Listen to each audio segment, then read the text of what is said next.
ఆత్మతో వారు నింపి అభిషేకించి ఈ పాటలు పాడించి దేవుని నామాన్ని గణపరచు దేవుడై ఉంటున్నాడు ఆయన. హల్లెలూయా. మనమందరం కూడా ఒకరోజు ఆయన ఎదురు నిలబడాలి. మనందరికీ దేవుడు ఒక్కడే, ప్రభు ఒక్కడే. ఆయన రక్తముతో కడగబడిన మనం, ఆయన యొక్క నామంలో తీసుకున్న బాప్టిజం మనమందరం కూడా ఆయన బిడ్డలమే. నువ్వు ఏ డిమాండింగ్స్ చెందిన వారిపైనా అందరం కూడా ఒకరోజు ఆయన ఎదురు నిలబడాలి. ఆయన రాకుండా ఎత్తబడే సంఘముగా ఆయన ఎదుట మనం తీర్పులో నిలబడాల్సి వస్తుంది. కనుకనే మనం ఏ మనసులో పెట్టుకోకుండా దేవాది దేవుని ఏక మనసు కలిగి మనము ఆరాధించాలి. ఒకవేళ రాకపోయినట్లయితే రెండోసారి నేను ఎత్తినప్పుడు మీరు కూడా కలిసి పాడొచ్చు. దేవునికి మహిమ కలుగును గాక. దేవాది దేవునికి స్తోత్రం. Thank you Lord.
హల్లెలూయా. ఇది దేవునికి ఆయన మహిమపరిచే రీతిగా ఈ యొక్క పాట దేవుని మనం గణపరిచే యొక్క పాట ఉంటున్నది. నా ప్రియ సహోదరుడా, నా ప్రియ సహోదరి, కనుకనే మనమందరం కూడా మౌనంగా ఉండకుండా దేవుని వైపు చూడండి. ఒకటి అడగండి, ప్రభు నా హృదయంలోనికి రానాయన, ఈ నూతన సంవత్సరం నాకు నువ్వు గడువించావు. ఇదిగో నీ కోసం నేను ఫలించడానికి నన్ను జీవింపచేయనైనా నీ బిడ్డగా నేను సాక్షిగా బ్రతకాలని నీ హృదయంలో నువ్వు తీర్మానం చేసుకో.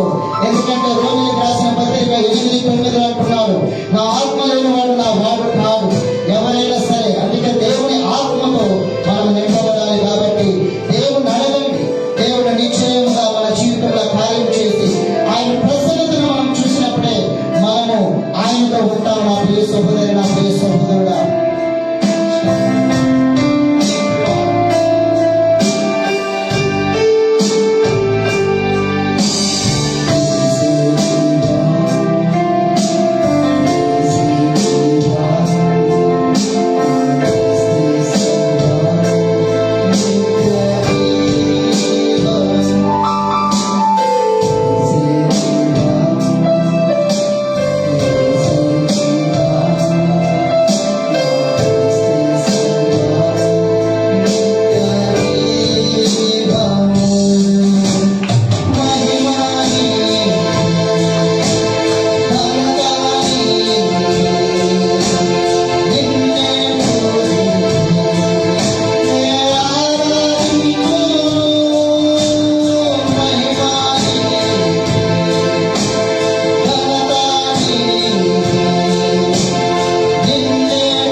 మన ఆశలను, మన జీవితాన్ని యేసయ్యకి సమర్పించుకుందామా?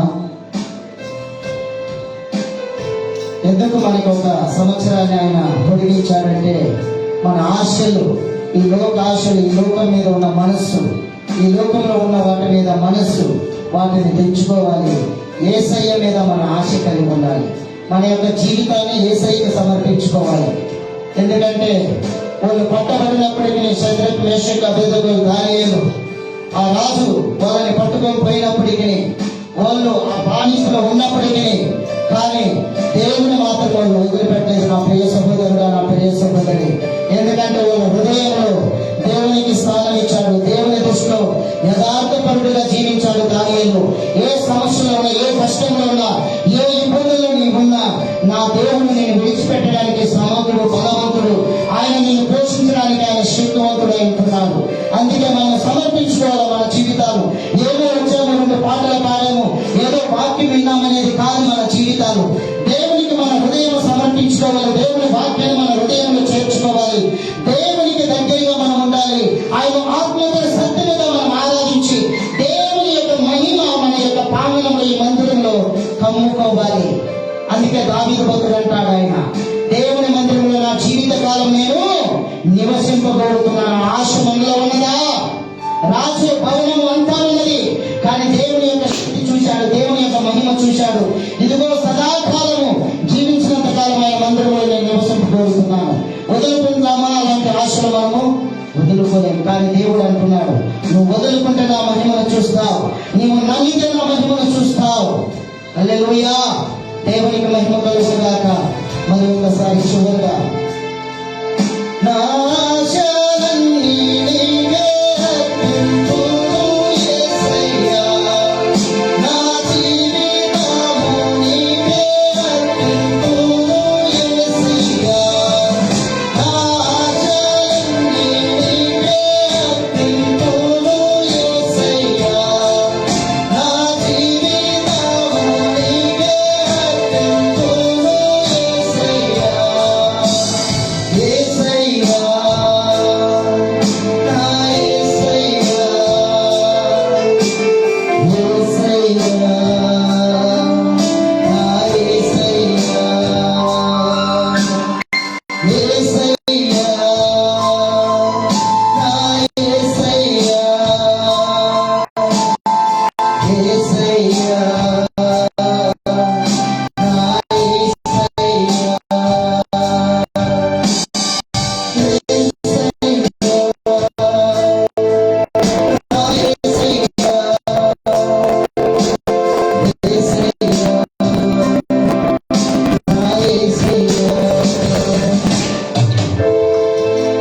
చివరిగా ఒక్క నిమిషం మీ హృదయాల్లో మీరు ప్రార్థన చేసుకోండి.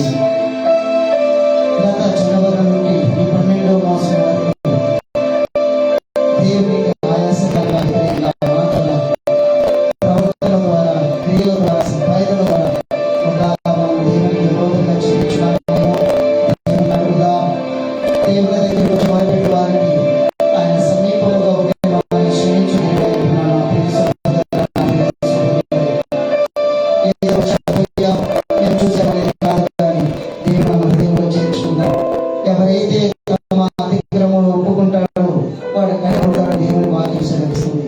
ఎవరైతే వారిని దాచిపెట్టుకుంటారో వారు వర్ధిల్లరని దేవుని వాక్యం సెలవిస్తుంది. నా ప్రియ సహోదరి, నా ప్రియ సహోదరుడా, ఈ సమయంలో ఈ యొక్క 12వ మాసంలో 25 దినమున మరి ఆయన ఆశ్రయిస్తున్నాము కనుక దేవాది దేవుడు తన హస్తం మన మీద ఉండుగాక. తన కృప, తన దయ, తన సంకల్పం మన పట్ల, మన కుటుంబం పట్ల, జక్కరయ్య కుటుంబంలో ఏ రీతిగా తన రక్షణ నిలిచి ఉన్నదో ఆ రీతిగా మన ఇంట్లో కూడా ఆ రక్షణ కలిగి ఉండాలని మనం వేడుకుందాం. అందరం ఒక నిమిషం మీ హృదయాలలో మీరు ప్రార్థన చేసుకోండి.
సంఘముగా కూడి ఏక మనసు కలిగి నీ నామాన్ని గణపరచడానికి ఆరాధించుకునే కొనియాడుకునే భాగ్యాన్ని మాకు ప్రసాదించు తండ్రి. ఈ స్థలంలో నీ ప్రసన్నత వచ్చినందుకు స్తోత్రం. మమ్మల్ని అందరినీ నువ్వు చూస్తున్నందుకు స్తోత్రం నాయన.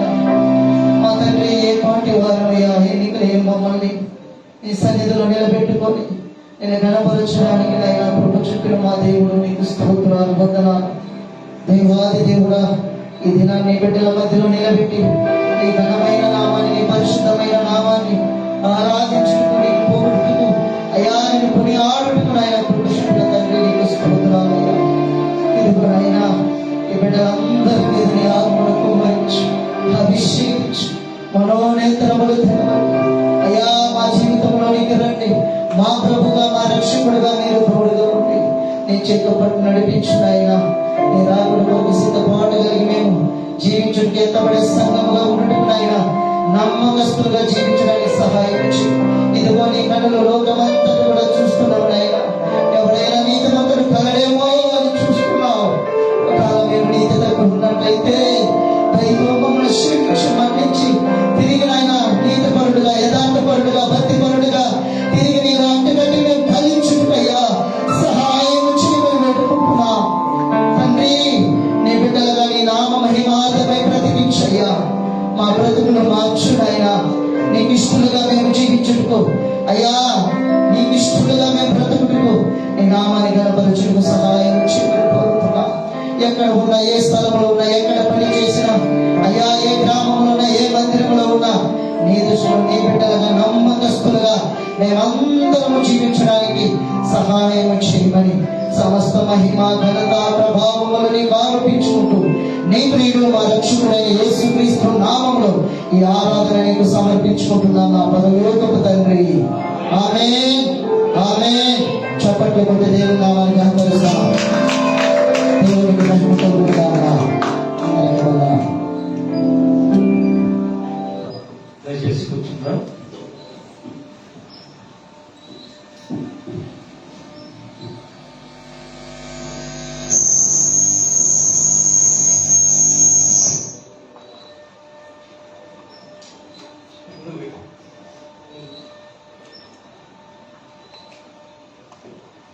మన ప్రభువును మన రక్షకుడునైన యేసుక్రీస్తు శ్రేష్టమైన పరిశుద్ధమైన బట్టి మీకు అందరికీ నా వందనములు. మీకు అందరికీ కూడా క్రిస్మస్ యొక్క శుభాభివందనాలు తెలియజేస్తున్నాను. వాక్యంలోకి వెళ్ళక ముందుగా కొన్ని మాటలు మీకు పంచుకుంటాను. 2024 సంవత్సరాల క్రితం జరిగిన ఒక సంఘటన మీ ముందుకు తీసుకొస్తాను. అదొక చిన్న పల్లెటూరు, అంటే ఒక చిన్న కుగ్రామం, ఒక చిన్న గ్రామం. ఆ గ్రామంలో ఒక అందమైనటువంటి ఒక అమ్మాయి ఉండేది. ఆ అమ్మాయి ఎలా పెరిగింది ఆ ఇంట్లో అంటే, ఒక పద్ధతి కలిగినటువంటి, క్రమం కలిగినటువంటి ఇద్దరు తల్లిదండ్రులు తమ పుట్టినటువంటి కుమార్తెను ఎంతో క్రమంగా పద్ధతిగా పెంచారు. ఎంత పద్ధతి అనంటే, లోకంలో చెడు అనేది ఎలా ఉంటుందో బహుశా ఆ చిన్న పాపకి తెలియదు, వయసు చిన్నది. ఆ బిడ్డ ఎంతగానో తన తల్లిదండ్రుల మధ్య మాత్రం వాతావరణం మాత్రం పెరుగుతూ ఉండేది, బయట ప్రపంచంతో సంబంధం లేకుండా. ఆ పాప పెరుగుతున్నప్పుడు ఒకరోజు తన తల్లిదండ్రులు బయట ప్రాంతానికి వెళ్తారు. ఆ పాపను పిలిచామా, మేము ఒక చిన్న పని మీద మేము అవతల ఊరికి వెళ్తున్నాము, ఇంట్లో జాగ్రత్తగా ఉందని చెప్పి ఆ పాపకు చెప్పి పంపిస్తారు. ఆ పాప ఆ ఇంట్లో ఉంటున్నప్పుడు ఎక్కువగా దేవునికి భయపడి, దేవుని ఆరాధిస్తూ, దేవుని వాక్యం చదువుకుంటూ, దేవుని భయభక్తి కలిగినటువంటి జీవితము ఆ బిడ్డ జీవించేది. అంటే తల్లిదండ్రులు ఉన్నప్పుడు భక్తి కాదు, తల్లిదండ్రులు లేనప్పుడు కూడా భక్తి కలిగి జీవించే చిన్న పరిశుద్ధత కలిగినటువంటి ఒక బిడ్డగా ఆ బిడ్డ పెరిగింది. కొన్ని రోజుల తర్వాత ఆ తల్లిదండ్రులు ఆ పాపకి వివాహం జరిగించాలని ఆ చుట్టుపక్కల ఉన్నటువంటి ఊర్లలో, టౌన్లలో ఏదన్నా మా అమ్మాయిని వివాహం చేసుకోవడానికి ఒక మంచి అబ్బాయి ఉంటే చాలు బాగుండు అని అబ్బాయిల కోసం అన్వేషిస్తుండగా ఒక అబ్బాయి దొరుకుతాడు. ఆ అబ్బాయి దగ్గరికి వెళ్ళి, మాకు కూతురు ఉన్నది, ఆ కూతురు మేము ఎంతో అల్లారుముద్దుగా పెంచుకున్నాం, ఉన్నతంగా పెంచుకున్నాం, విలువలతో కూడిన జీవితాన్ని నేర్పించి ఆ పిల్లలు మేము పెంచుకున్నాం, ఆ బిడ్డని మీరు వివాహం చేసుకుంటారా అంటే ఆయన కూడా వివాహం చేసుకున్న అబ్బాయి కూడా ఆమె గురించి తెలుసుకొని మరో మాట మాట్లాడకుండా ఖచ్చితంగా నేను ఆమెను పెళ్లి చేసుకుంటానని చెప్తాను. చాలా సంతోషం అని చెప్పి తల్లిదండ్రులు ఇంటికి వచ్చిన తర్వాత ఆ పాపకు చెప్తారు, ఏమ్మా ఈ వివాహం మేము నిశ్చయం చేశాం, అలాంటి అబ్బాయితో నీకు పెళ్లి జరిపించాలనుకుంటున్నాం అన్నప్పుడు సరే సంతోషమే. తల్లిదండ్రుల మాట జవదాటిన బిడ్డగా కూడా ఆ మాట ఉంటుంది. ఏమ్మా ఈ రోజుల్లో కొంతమంది ఆడపిల్లలు ఉంటారు, నీకు పలానా అబ్బాయి చూసామంటే ఏమంటారు, నన్ను అడిగి చూసారా, నాకు అడిగి చెప్పారా, నాకు ఇష్టాలు లేవా, నాకు మంచి అభిప్రాయం లేవా, మీ ఇష్ట ప్రకారం మీరు చూడడానికి ఎవరు అని ప్రశ్నించే దినాలు నేటి తరం. ఆ తల్లిదండ్రులు ఎప్పుడైతే తన వివాహ విషయం ఆ బిడ్డ దగ్గర చెప్పారో ఆ బిడ్డ చూడండి తల్లిదండ్రుల యొక్క ఇష్టానికి విధేయత చూపిస్తుంది. నా తల్లిదండ్రులు నా కొరకు మంచి ఆలోచిస్తారు, మంచి చేస్తారు, ఏదైనా శ్రేష్టమైన దారిలో నన్ను నడిపిస్తారని. ఎటుకేలకు కొన్ని రోజులు గడిచిన తర్వాత ఒకరోజు వివాహానికి డేట్ ఫిక్స్ చేసుకున్నారు. ఆ డేట్ ఫిక్స్ చేసుకుని అనుకునగానే ఆ ప్రాంతంలో ఒక విపరీతమైనటువంటి వార్త వ్యాపించింది. ఏమిటి ఏదంటే ఆ పాప వివాహం కాకముందే గర్భవతి అనే విషయం ఆ ప్రాంతం అంతా పాకిపోయింది. తల్లిదండ్రులు దగ్గరికి వెళ్ళి ఆమె చెప్పింది, అమ్మా నేను గర్భవతినైనా. తల్లిదండ్రులు అవాక్కైపోయారు. ఏం మాట్లాడుతున్నావు నువ్వు, వివాహం పెట్టుకొని వివాహం ఇంకా జరగలేదు, వివాహం కాకముందే నేను గర్భవతిని అంటావు, నీకేమైనా పిచ్చా, నీకేమైనా మైండ్ ఉందా నీకు అని ఆ పాపని అనరాని మాటలతో దూషించడం స్టార్ట్ చేశాడు. ఆ పాప చాలా ప్రాధాయపడుతుంది, నా మాట వినండి, నేను ప్రెగ్నెంట్నే, కానీ మీరు అనుకున్నట్టుగా తప్పు చేసి నేను గర్భవతిని కాలేదు అంటే ఇంకేం చేశావు, ఇంకేం చేసి గర్భవతి అవుతారు అంటే నేను పరిశుద్ధాత్మ వల్ల గర్భం ధరించాను. నీ పిట్ట కథలు మా దగ్గర చెప్పగలము. మనుషులకి దెయ్యాలు పెట్టేంటి అంటాం, దురాత్మలు పెట్టేంటి అంటాం, ఈ ఆత్మలు పెట్టేంటాం. ఆత్మ వల్ల గర్భవతి అవటం అనేది ఎవరు చెప్తున్నవి మాట్లాడమని అని చెప్పి నమ్మలేదంట. తల్లిదండ్రులు నమ్మలేదు, బంధువులు నమ్మలేదు, ఊరు వారు నమ్మలేదు. అప్పుడు ఆ బిడ్డ ఒక గదిలోకి వెళ్ళి మోకాలు వేసి ప్రార్థన చేయడం ఆరంభించింది. నేను గర్భవతినంటే ఈ లోకమంతా సంతోషించాలనుకున్న విషయం ఇదే చెప్పావు, మరి ఇదేంటో నేను గర్భవతి అంటే అందరూ నన్ను దూషిస్తున్నారు, భయపెడుతున్నారు, నన్ను ఒక విధమైనటువంటి ధోరణితో చూస్తున్నారు, ఒక చూపు నేను భరించలేకపోతున్నాను, ఇదేంటిది అని చెప్పి దేవస్థానంలో ప్రతిరోజు ప్రార్థన చేస్తూ వచ్చేవాడు. ఈ తల్లిదండ్రులకి ఏం భయం అంటే ఇప్పుడు ఈ పిల్ల ప్రెగ్నెంట్ అంటుంది, నేను ఎట్లా పెళ్లి చేయాలి, మేము వాడికి పెళ్లి చేసుకున్నవాడికి ఆ విషయం తెలిస్తే వాడేం చేస్తాడో, వాడు ఒప్పుకుంటాడా లేదా అని వీళ్ళు భయం. ఎట్టికెలకు ఆ విషయము వాళ్ళు అనుకొని వీళ్ళు అనుకొని ఆ పెళ్లి కుమారుడికి తెలిసిపోయింది, ఆ అమ్మాయిని చేసుకున్న అబ్బాయికి తెలిసిపోయింది. ఆయనకి తెలిసిపోయిన తర్వాత ఆయన కాస్తంత అవాక్కైపోయాడు. ఇక బయటికి వెళ్తే, ఎరా నువ్వు చేసుకోబోయే భార్య పెళ్లికి ముందు ఇక్కడ పోతాడనే అని అంటే ఏం సమాధానం చెప్తాడు, ఏం మాటలు మాట్లాడతాడు? ఇది నాకు ఘోరమైనటువంటి అవమానం. నేను ఏ రీతిగా సమాజంలో తలెత్తుకొని తిరగలను అని ఆ రోజు రాత్రి ఇంటికి వెళ్ళి నిద్రలేని జనం గడిపాడంట. పడుకుంటే కళ్ళు మూసుకుంటే నిద్ర రావట్లేదు. ఈ రోజుల్లో మన జీవితాల్లో, మన బ్రతుకుల్లో, మన కుటుంబాల్లో ఏదైనా ఒక చిన్న విషయం కలిగితే మనము ఈ శ్రమ, ఈ కష్టం, ఈ బాధ నా ఒక్కడిగా తప్ప ఎవరికి లేదనే భావన మనం కలిగి నిద్రలేని జనాలు గడుపుతాం. కొన్ని చిన్న విషయాలే, అది లోకంతో పోల్చుకుంటే చాలా తక్కువగా ఉంటుంది యాక్చువల్, కానీ అది మనకు పెద్దగా ఉంటుంది. అయితే వీరికి వచ్చిన సమస్య అలాంటిది కాదు, గౌరవ మర్యాదలకు సంబంధించినటువంటి విషయం కదా. మనిషికి ఏం ముఖ్యమో, మన కాడ డబ్బు అనుకుంది, ఈరోజు డబ్బు లేకపోయినా హంగామా చేయొచ్చు. డబ్బులు పెట్టే షర్ట్ల కంటే మార్కెట్కి వెళ్తే 100 రూపాయల టీషర్ట్ చాలా హంగామాగా కనపడుతుంది. అది వేసుకొని తిరిగినంత మాత్రాన ఉన్నతంగా కనపడినట్టు కాదు కదా. డబ్బున్నోడుగా నటించవచ్చు లోకంలో, కానీ గౌరవం ఏ రీతిగా మన జీవితంలో పొందుకోవాలని అంటే అది మన యొక్క ప్రవర్తన మీద ఆధారపడుతుంది. ఇప్పుడు వీళ్ళకి వచ్చినటువంటి సమస్య ఏంటంటే వీళ్ళ ప్రవర్తనే సరిలేదన్నటువంటి భావన ఆ కుటుంబంలో వచ్చింది. ఆయన ఆ రీతిగా ఆలోచిస్తూ సంపోషిస్తున్నాడు. ఆ రాత్రి ఆలోచిస్తుండగానే ఒక దేవదూత ఆ యొక్క యవనస్తుల దగ్గరకు వచ్చి మాట్లాడుతుందంట. అతని పేరు యేషోబు.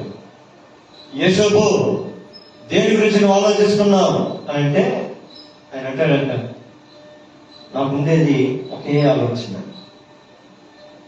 నేను చేసుకోబోయే నా భార్య గర్భవతిని వేసింది. ఇందులో నాకు దానికి ఏ సంబంధం లేదు, నా ప్రమేయమే లేదు. కానీ నేను చేసుకోబోయే ఆ అమ్మాయి మాత్రము నేను పరిశుద్ధాత్మ వల్ల గర్భం ధరించానని చెప్పుకుంటుంది. ఎవరు నమ్ముతారు? ఎవరు నమ్ముతారు? ఎవరు నమ్మని జనాలు. భవిష్యత్ నేను కూడా నమ్మలేకపోతున్నా. ఆమె నేను వివాహం చేసుకుని జీవితాంతం ఆ మొహం చూసుకొని నేను బాధపడేదానికంటే నా కళ్ళ ముందు పెరుగుతున్న బిడ్డను చూసి ఇది నా రక్తం కాదు, ఇది నాకు సంబంధించింది కాదు, ఇది ఒక తప్పుడుది, ఇది చెడిపోయింది, ఇది ఒక బజార్ది అని మాటలో మాట్లాడుకుంటూ నా జీవితాన్ని, నా సంసారాన్ని నాశనం చేసుకున్నట్టు కంటే, ఇంతకు మించి ఆమెను ఎక్కువగా అవమానించుట కంటే నాకు నేనుగా వదిలిపోయినా ఎక్కడుండింది అనుకో ఎట్లా కొట్టుకొని పెళ్లి చేసేస్తాను. నేను కాదని లేదు, విడిచిపెట్టి వెళ్ళిపోవాలన్న భావన నాకు కలుగుతుంది. అంటే అప్పుడు ఆ కళలో దేవుని దూత ఆయనతో మాట్లాడుతున్నట్ట, నువ్వు చేర్చుకోవాల్సినటువంటి ఆ స్త్రీని గురించి నువ్వు ఏమాత్రము కూడా యోచన చేయకు. ఆమె చెప్పినట్టుగా నిజంగానే ఆమె పరిశుద్ధాత్మలో గర్భం ధరించింది అన్నప్పుడు చూడండి, ఎక్కువసేపు కూడా దేవదూత అతనితో డిస్కషన్ చేయడు. ఇప్పుడు ఒక మనిషిని ఒప్పియాలంటే దానికన్నా ఏదన్నా ఒక పని చేయడానికి, ఏదన్నా ఒక నడిపించడానికి, లేదంటే ఒక బాధ్యత నుంచి ముందుకు తీసుకెళ్లాలంటే, కొంతమందిని కన్విన్స్ చేయాలంటే పోరాటం చేయాలి, రైట్? కొంతమంది ఒప్పియాలంటే, భార్య భర్తను ఒప్పియాలంటే, భర్త భార్యను ఒప్పియాలంటే కొన్ని విషయాల్లో కాంప్రమైజ్ కాదు. లేదు నేను చెప్పిందే జరగాలి అంతే, నేను అనుకునేదే జరగాల్సింది అంతే. కాంప్రమైజ్ గారు, కాంప్రమైజ్ వ్యక్తి ఒకరే, వాళ్ళే నీతిమంతులు. అదే ఆ వ్యక్తి నీతిమంతుడై ఉన్నాడంట. నీతిమంతులకు ఉండే స్వభావ లక్షణం ఏంటయ్యా అంటే అర్థం చేసుకుంటాడు. అదే ఏం చేసుకుంటాడు? అపార్థం చేసుకోడు.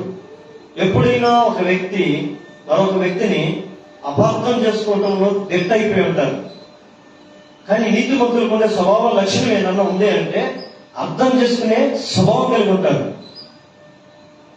యేసోపు నీతిమంతుడయ్యండి ఆమె అవమానపరచడం వల్లక రహస్యంగా విడనాడబోయినటువంటి బైబిల్లో.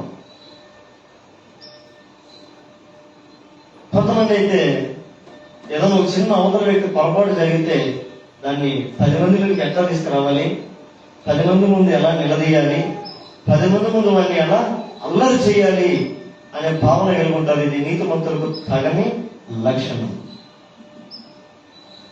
దాన్నే పనిపట్టుకొని ఉంటారు కొంతమంది. ఏంటి తెలుసా, అలా ఎట్టంటునే ఆయన ఎట్టంటునే, అవునా, అయితే వాడిని తీసుకొని వచ్చి బయట ప్రచారం చేయాలి. నీతిమంతుడు ఎప్పుడు చెడుని ప్రచారం చేయడు. నీతిమంతుడు ఎప్పుడు చెడుని బయట వ్యక్తపరచడు. నీతిమంతుడు ఎప్పుడైనా నోరు తెరిస్తే మంచే మాట్లాడతాడు. చెడ్డ వ్యక్తి గురించి కూడా మాట్లాడవలసి వస్తే మంచివాడు ఎప్పుడు మంచే మాట్లాడతాడు. చెడ్డవాడి గురించి ఎలా మంచి మాట్లాడతారయ్యా అని మీకు డౌట్ రావచ్చు. మంచివాడు ఎప్పుడైనా చెడు జరిగే పరిస్థితిని ఏ రీతిగా చూస్తాడయ్యా అంటే చిన్న పొరపాటుగా చూస్తాడు. రైట్, ఒక చిన్న పొరపాటుగా చూస్తాడు. ప్రతి మనిషి జీవితంలో పొరపాట్లు సహజం. ప్రతి ఒక్కరి జీవితంలో పొరపాట్లు జరుగుతాయి. పొరపాట్లు సరిదిద్దుకుంటే వాడు కూడా నీతిమంతుడే, అంతేగాని వాడు చెడ్డవాడు కాదు. అందరూ చెడ్డవాడు భూమి మీద అనుకుంటే తప్పు. మొదట భూమి మీద పుట్టిందే మంచి. మనం ఆదికాండం అంతా చూడండి, యేసు ప్రభు దేవుడు భూమిని ఆకాశం సృష్టించాడు. దేవుడు ఆయన చూసిన వాడిని మంచిగా కనపడ్డాయంట. అలా చెప్పి అంత మంచి వాటి కోసం మనుషులు మాత్రం చెడ్డవాడిగా చేస్తాడా దేవుడు? ఆయన ఆకాశం చేశాడు, భూమి చేశాడు, అవి మంచివి. చెట్లు చేశాడు, అవి మంచివి. సముద్రాలు చేశాడు, సముద్రంలో జలచరాలు చేశాడు, అవి మంచివి. ఆకాశ పక్షులు, జంతువులు చేశాడు, అవి మంచివి. సృష్టి యావత్తు మంచిగా కనపడ్డది. ఈ సృష్టిలో మనిషిని మాత్రం చెడ్డవాడిగా చేస్తాడా? కానే కాదు. మనిషిని కూడా మంచివాడిగా చేస్తాడు. ఎందుకంటే మనుషులందరూ మంచివాడు. ఎందుకంటే దేవుడు చేసింది మనిషిని ఆయన అంటే దేవుడు మంచివాడు. దేవుడు చెడ్డవాడు అయ్యాడు అనుకోండి, ఆయన చేసుకునే వాళ్ళు కూడా ఎట్లా చేస్తాడు? చెడ్డవాడిగా చేసుకుంటాడు. దేవుడు ఎంత మంచివాడో ఆయన పోలికలో ఉన్న మనుషులందరూ కూడా మంచివారే. ఇందులో ఎలాంటి సందేహం ఉండకూడదు. ఒకరిని చెడుతనంగా చూడటం, ఇంకొక తరం చూడటం క్రైస్తవులైన మనకు తగ్గకూడదు. ఒకవేళ అవతల వ్యక్తులు చిన్న చిన్న పొరపాట్లు మనం బాధ పెట్టే జరుగుతూ ఉండొచ్చు. అవన్నీ చిన్న చిన్న పొరపాట్లుగా జరగాలి. నీ ఇంట్లో ఏదన్నా వస్తువు చెడిపోతే దాన్ని ఇస్తే పడేయలేవు కదా. మొదటికి వెళ్ళి రిపేర్ కాడికి వెళ్ళి చెడిపోయింది ఏమైనా బాగవుతుందని అడుగుతావు. నీ కాళ్ళకి ముళ్ళు గుచ్చుకుంటే కాళ్ళు తీసేస్తారా? ముళ్ళు తీసేస్తారా? చేతులు కలిసి ఏం చేస్తారు? ఆయిల్ మీద పూసుకుంటారు, కాలిపేసి పైకి కదా కట్టేసేస్తారా? కాదు కదా. మానవ జీవితంలో జరిగే పొరపాట్లు దిద్దుకోవాలి, సరిదిద్దుకోవాలి.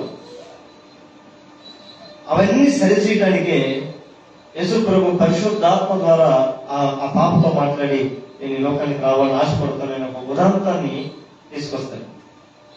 యేసు అర్థం చేసుకుంటాడు, ఆ పాప అర్థం చేసుకుంటది. కానీ వాళ్ళు ఎవరు అర్థం చేసుకున్న వాళ్ళు లేరు. వాళ్ళు ఎవరిని అర్థం చేసుకున్న వాళ్ళు లేరు. నాకు తెలిసి అనిపిస్తుంది ఆ ఇద్దరు పెళ్లి కాక ముందే ఆ బిడ్డ ఆమె దగ్గరికి వెళ్ళి ఆమెను తీసుకొని, అమ్మా దేవుడు నాతో మాట్లాడాడు, నిజంగా నువ్వు ధరించిన గర్భం అది పరిశుద్ధాత్మ వలనది. నా వంతుగా నేను సహకరిస్తాను. ఆ బిడ్డని మన భూమి మీద తీసుకొచ్చిన బాధ్యత ఎంతైనా ఉంది. ఆ బిడ్డని భూమి మీద తీసుకొని వస్తే గొప్ప కార్యాలు జరుగుతాయి. ఎలాంటి కార్యాలు జరుగుతాయి అంటే దేవుడు నాతో మాట్లాడాడు కాబట్టి నేను శ్రమ పడతానని చెప్తే, తల్లిదండ్రులు చూడండి, ఆ బిడ్డ ఇంట్లో నుంచి బయటకు వెళ్ళిపోతుంటే ఎక్కడికి వెళ్తున్నామని అడిగిన వాళ్ళు లేరు, ఆ వ్యక్తిని అడిగిన వాళ్ళు లేరు. ప్రజా సంఖ్య రాయించాలని కైసరు నుంచి అగుప్తు నుంచి ఆజ్ఞలు వచ్చినప్పుడు యెరూషలేముకి వెళ్ళి లెక్కలు రాయించాలని, సరేలమ్మా నువ్వు నిండు గర్భవతి కదా, నువ్వు ఇంట్లో కూర్చో అని చెప్పి వెళ్ళలేదు. వదిలిపెడితే ఎక్కడ ప్రమాదం జరుగుతుంది ఈ పాపకి అని చెప్పి ఎంతో కేర్ తీసుకున్నాడు ఆమె మీద. దగ్గరుండి ఆమెని ఒక గాడిద మీద ఎక్కించుకొని ఆ ప్రాంతానికి వెళ్తాడు. ఆ ప్రాంతానికి వెళ్ళిన తర్వాత ప్రజా సంఖ్యలో వాళ్ళ పేర్లు రాయించుకోవడానికి, నమోదు చేయించుకోవడానికి సమయం వచ్చినప్పుడు ఈమె కొడుకి బిడ్డని కనడానికి సమయం వస్తుంది. ఆ సమయంలో దిక్కుదోసలో వారికి ఎక్కడికి వెళ్ళాలి, ఏ ఇంట్లోకి వెళ్ళాలి, ఏ ప్రాంతంలోకి వెళ్ళాలి అని ఎటు తోచని స్థితిలో ఆలోచిస్తున్నప్పుడు ఒక చిన్న కాస్త స్థలం దొరుకుతుంది. ఆ స్థలంలో యేసు ప్రభువుకి జన్మనిస్తున్నాను. ఆమేన్.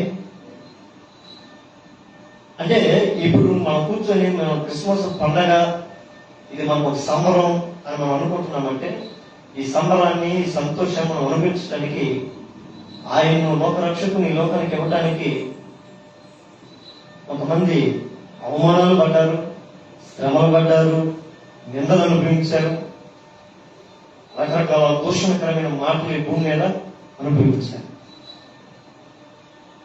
కానీ పుట్టినటువంటి శిశువు ఎలాంటి వాడు అని అంటే, బైబిల్ గ్రంథంలో మీకు మాట చూపిస్తాను చూడండి. పరిశుద్ధ గ్రంథంలో లూకా సువార్త మాట చూసుకొని నేను మిమ్మల్ని ముందుకు తీసుకెళ్ళాను. కేవలం కొన్ని నిమిషాలు మాత్రం నేను మాట్లాడి నేను ముగించడానికి ప్రయత్నం చేస్తాను. లూకా సువార్త 2వ అధ్యాయం 10వ వచనం. లూకా సువార్త 2వ అధ్యాయం 10వ వచనం.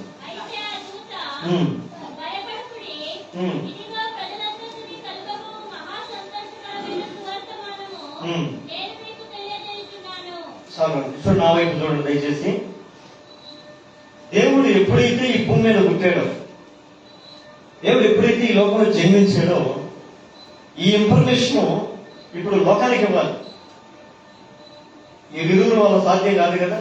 వీళ్ళు వెళ్ళి లోకానికి చెప్పినా ఎవరు నమ్మట్లే, నమ్మేవారు కూడా లేరు. వరా నీ మాటలో నమ్ముతారు. నువ్వు ఆ అమ్మాయి అందం చూసి ఆకర్షించబడావేమో, చక్కనదని నువ్వు ఆకర్షించుకొని అక్కడికి వెళ్ళావేమో, ఎన్ని నీ దగ్గర పెట్టగలమే నమ్మమని చెప్పి ఎవరు నమ్మకపోగా ఇప్పుడు లోకానికి తెలియజేయాల్సిన బాధ్యత దేవదూతం తీసుకున్నారు. కొంతమంది ఒక గుంపు అక్కడ ఉండగా ఆ గుంపు దగ్గరికి దేవుని దూతలు వచ్చి అంటాయంట, వాళ్ళ తప్ప మాట్లాడు. యేసు ప్రభు ఎందుకు లోకానికి పుట్టాడంటే, ఈ లోకంలో ఉన్న వారందరికీ సంతోషకరమైన సువార్తమానం తీసుకురావడానికి, లోకం అంతటికి కూడా సంతోషం ఇవ్వడానికి. ఆమేన్. ఒక్కటి గుర్తుపెట్టుకోండి, యేసు ప్రభు ఎందుకు ఈ లోకానికి వచ్చాడంటే మానవుల జీవితంలో సంతోషం ఇవ్వడానికి వచ్చాడు. అయితే ఈ రోజు భూమి మీద ఉన్నటువంటి అనేకులు సంతోషం కోసం ఏం చేస్తారని అంటే, సంతోషంగా ఉండాలంటే ఏం చేయాలంటారు? బాగా చదువుకోవాలి, మంచి ఉద్యోగం సంపాదించుకోవాలి, మంచి సంబంధాలు చేసుకోవాలి, మంచి జీవితం జీవించాలంటే బాగా కష్టపడాలి. సంపాదనలో సంతోషం చూస్తున్నారు, ఆస్తుల్లో సంతోషం చూస్తున్నారు, డబ్బులో సంతోషం చూస్తున్నారు. ఆ సంతోషం అలాంటి వాటిలో పొందేది కాదు సంతోషం. ఈ లోకంలో దేవుడు ఒక నిజమైన సంతోషానికి ఇవ్వటానికే యేసు ప్రభు లోకానికి వచ్చాడు. సంతోషం కోసం ఎదుగుతున్న ప్రతి ఒక్క మనిషికి యేసు ప్రభు ఒక సరైనటువంటి చిరునామా. సంతోషం కావాలి అని వాళ్ళు ఎంతమంది చేతులు వెళ్తే, నా సంతోషం నాకెందుకు అయ్యా, నా దగ్గర ఉన్నంటారు ఎవరైనా. నీ దగ్గర ఉన్న సంతోషం ఇక్కడ ఉంటే పండగ అయిపోతే మన సంతోషం ఉండదు. ఈ కాక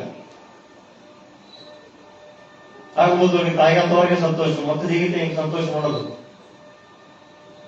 పెళ్లి చేసుకోవడానికి పెళ్లిలో మాత్రం సంతోషం, పెళ్లి అయిపోయిన తర్వాత మళ్ళీ ఇక్కడ దాన్ని నేను ఎందుకు చేసుకున్నాను. ప్రతి ఒక్కరు చూడండి, ఎక్కడో దగ్గర సంతోషం అనుకుంటారు కానీ ఆ సంతోషం యావత్తు వాళ్ళ జీవితంలో సాగిపోవట్లేదు. కానీ దేవుడు ఇచ్చే సంతోషం నీ జీవితంలో నిలిచి ఉండాలి కదా ఆయన కోరిక.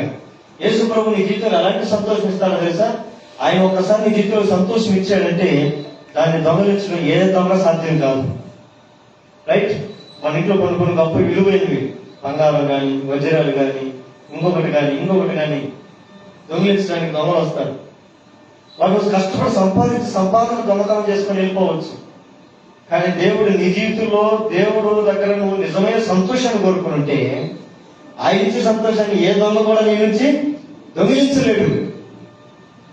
అలాంటి సంతోషం ఇవ్వడానికి యేసు ప్రభు ఇచ్చాడు. ఇక్కడ కూర్చున్న నీవు నేను ఎంత ధన్యులుగా తెలుసా? ఆయన ఇచ్చిన సంతోషం పొందుతున్న వారు మళ్ళీ స్థలంలోకి వచ్చినటువంటి వారు. ఎక్కడ కూడా కూర్చొని సంతోషం లేదంటే ఇక దానికి ఎవరు బాధ్యులు కాదు. వెర్రి కాపుల దగ్గరకు వచ్చింది ఆ సంతోషం తెలియజేయడానికి. యేసు ప్రభు ఈ లోకానికి ఎందుకు వచ్చాడు? క్రిస్మస్ అనగా ఒక సరైన నిర్వచనం ఏంటి, క్రిస్మస్ అంటే సరైన అర్థం ఏంటి అంటే నేను కేవలం కొన్ని మాటలు క్లుప్తంగా చెప్తాను. క్రిస్మస్ అంటే యేసుక్రీస్తు పిలుచడానికి వచ్చాడని మొట్టమొదటిగా చెప్పచ్చు. ఈ పిలుపులోని అర్థం చేసుకుని చూడండి. తెస్సలోనికీయులకు రాసిన పత్రిక 2వ అధ్యాయం, మొదటి తెస్సలోనికీయులకు రాసిన పత్రిక 2వ అధ్యాయము 11వ వచనం. తెస్సలోనికీయులకు రాసిన మొదటి పత్రిక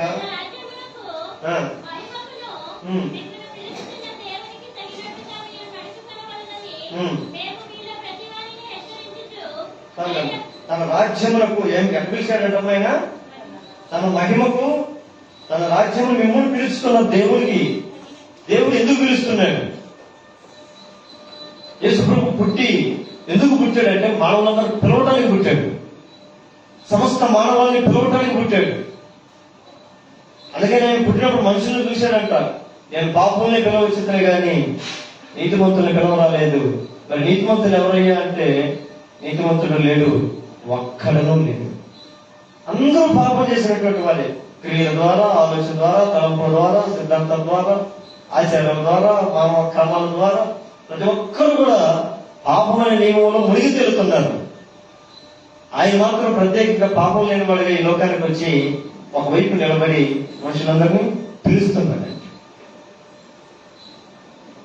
ఆయన ప్రత్యేకమైనటువంటి ఒక రాజ్యాన్ని, ఆ రాజ్యంలో నుంచి కొంతమంది దేవదూతలే ఆ రోజు పుట్టినప్పుడు భూమి మీదకి వస్తారు. ఎందుకు? క్రిస్మస్ అంటేనే ప్రత్యేకంగా క్రిస్మస్ అంటేనే ఆరాధన అంటారు కదా. యేసు ప్రభు భూమి మీద పుట్టినప్పుడు మొట్టమొదటి జరిగింది ఏంటి? ఆరాధన. పిల్లలు కాపులు ఇచ్చారు, ఆరాధించారు. జ్ఞానులు ఇచ్చారు, ఆరాధించారు. వారితో పాటు కాక పరలోకం తెరవబడిందంట. దూతతో పాటు సైన్య సమూహం. పరలోకంలో ఏం జరుగుతున్నాయంటే ఆరాధన జరుగుతుంటుంది, అది ఆయన సందేహం లేదు. ఆ పరలోకంలోని ఆరాధన భూమి మీదకి దిగొచ్చింది యేసు ప్రభు పుట్టిన తర్వాత. వారితో పాటు ఆయన స్తోత్రం చేస్తుంది అంటుంది. అదే చూడండి, ఒక సంవత్సరంలోనే ఆ దూతతో పాటు చేరి చూడండి 2వ అధ్యాయం 13వ వచనం. 2వ అధ్యాయం. వెంటనే పరలోక సైన్య సమూహము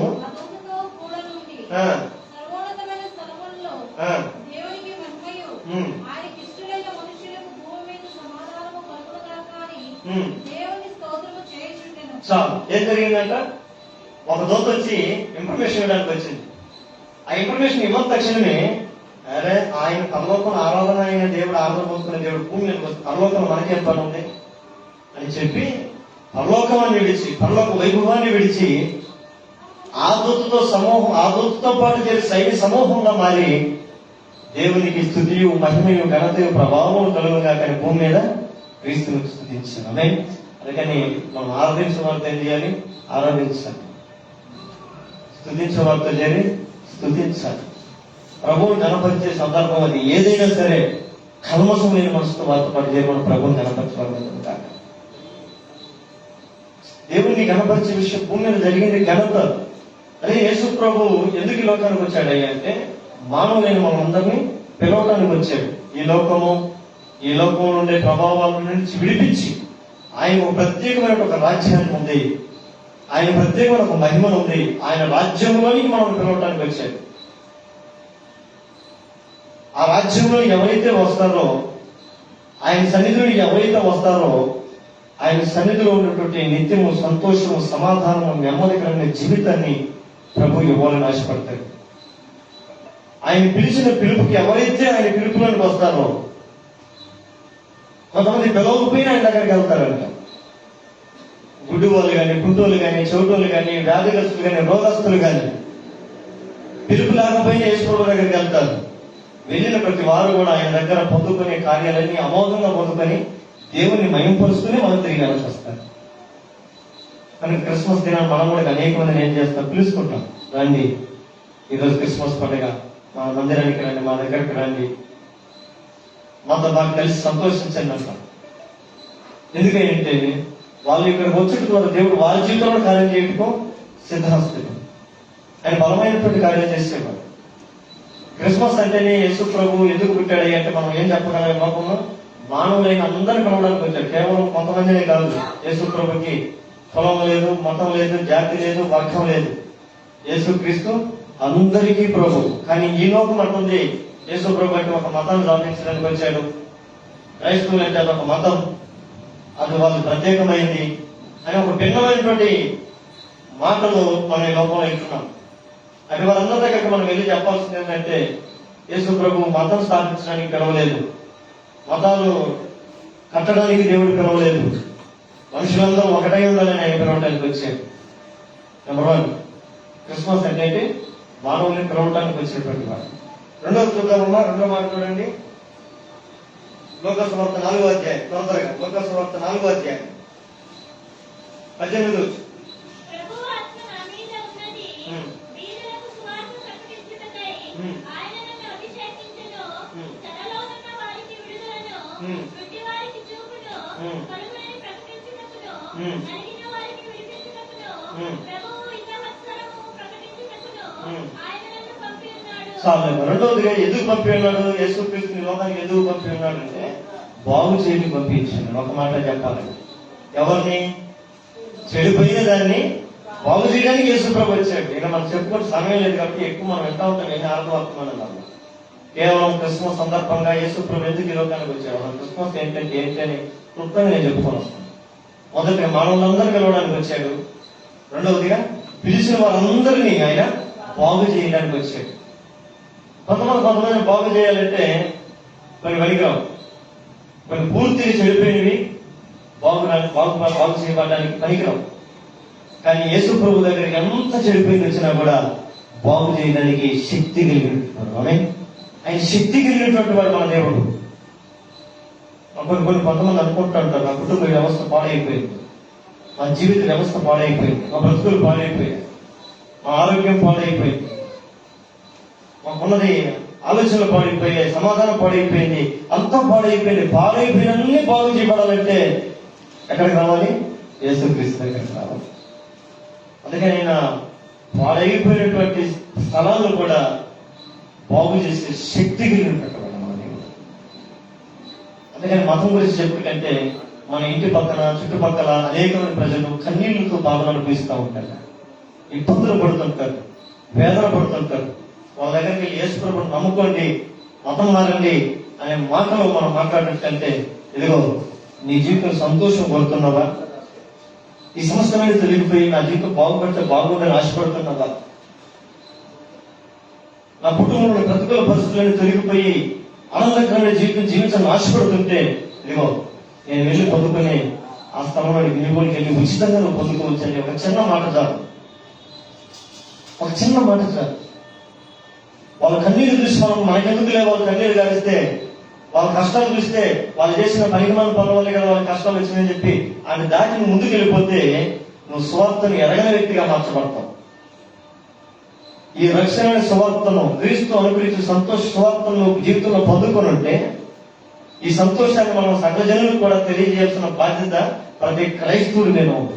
అనే నేను కూర్చున్న ప్రతి క్రైస్తవుల మీద దేవుడు బాధ్యత ఇచ్చాడు. ఏంటో తెలుసా? పాడైపోయిన జీవితాలను దేవుడు బాగు చేసేవాడు. నిజంగా మనం బాధపడి ఉంటే, మేలు పొందుకొని ఉంటే, మనం ఇతరుల మేలు కోరుకునే వాళ్ళం అయ్యి ఉంటే, బాధలో ఉన్న వాళ్ళని కూడా తిరగా తీసుకొని వచ్చే పని కూడా బాధ్యత కూడా మందే. ఇంకెవరు తీసుకుంటారు? రైట్? ఖచ్చితంగా పెళ్లికి మన ఇంటికి పిలుచుకుంటాం, ఫంక్షన్లు పిలుచుకుంటాం, పండుగలు పిలుచుకుంటాం. ఎందుకు? సంతోషానికి. కానీ అవతల వాళ్ళ కష్టాలు జీవితాలు తొలగిపోవాలంటే అవన్నీ తీసేసేది యేసు ప్రభు ఒక్కడే నమ్మే ప్రతి క్రైస్తవుడు అంటే వారిని దేవుని దగ్గరికి ఎప్పుడు ఆహ్వానించట్లో బేజారు కాడు, ఏమోడు, విసిగిపోడు, సొలసిపోడు, సమస్యలు పోడు, సంతోషంతో ఉంటాడు.